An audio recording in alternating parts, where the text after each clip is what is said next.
आठवडाभर धावपळ, कामाचा ताण, जबाबदाऱ्या आणि स्पर्धा यामध्ये आपण इतके गुंतून जातो की स्वतःसाठी विचार करण्यासाठी वेळच उरत नाही। त्यामुळे अनेक जण रविवारी पूर्ण दिवस आराम, मोबाईल स्क्रोलिंग, वेब सिरीज बघण्यात किंवा सोशल मीडियामध्ये घालवतात।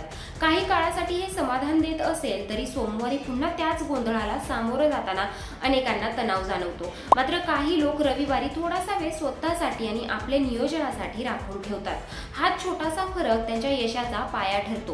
यशस्वी लोक रविवारी केवळ शरीराला विश्रांती देत नाहीत तर मनालाही दिशा देतात।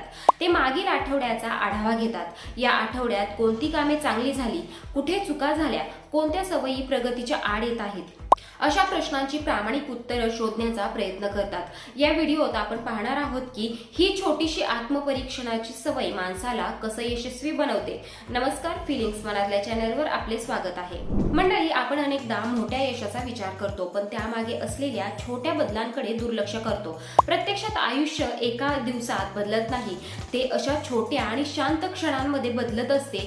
रविवारी फक्त 30 ते 60 मिनिटे स्वतःसाठी काढून पुढील आठवड्याचे नियोजन केल्यास अनेक गोष्टी सोप्या होतात। कोणती महत्त्वाची कामे आहेत, कोणत्या गोष्टींना प्राधान्य द्यायचं आहे, कोणत्या चुका पुन्हा टाळायच्या आहेत याची स्पष्टता मिळते। नियोजनाचा सर्वात मोठा फायदा म्हणजे अनिश्चितता कमी होते। जेव्हा आपल्या आठवड्याचा एक साधारण आराखडा तयार असतो तेव्हा अचानक आलेल्या अडचणींनाही अधिक आत्मविश्वासाने सामोरे जाता येते। यामुळे वेळेचे मॅनेजमेंट सुधारते आणि अनावश्यक तणाव कमी होतो। रविवार हा स्वतःमध्ये गुंतवणूक करण्याचा दिवस असू शकतो। एखादं चांगलं पुस्तक वाचणं, नवीन कौशल्य शिकणं, आर्थिक नियोजन करणं, आरोग्याबाबत उद्दिष्ट ठरवणं किंवा कुटुंबासोबत दर्जेदार वेळ घालवणं या गोष्टी पुढील आयुष्य अधिक समृद्ध बनवतात। अशा सवयी माणसाला केवळ यशस्वीच नाही तर संतुलितही बनवतात। महत्त्वाची गोष्ट म्हणजे चुका होणं ही अपयशाची निशाणी नाही, त्या चुका ओळखून त्यातून शिकणं आणि पुढील आठवड्यात त्या सुधारण्याचा प्रयत्न करणं हेच खऱ्या प्रगतीचं लक्षण आहे।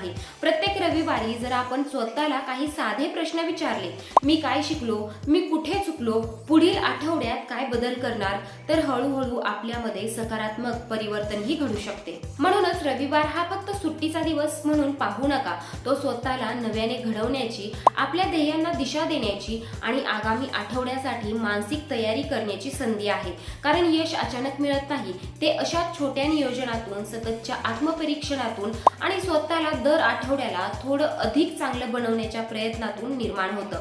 तुम्हाला ही माहिती कशी वाटली कमेंट करून आम्हाला नक्की कळवा। व्हिडिओ आवडल्यास लाईक करा, शेअर करा आणि फिलिंग्स मनातल्या चॅनलला सबस्क्राईब करायला विसरू नका। धन्यवाद।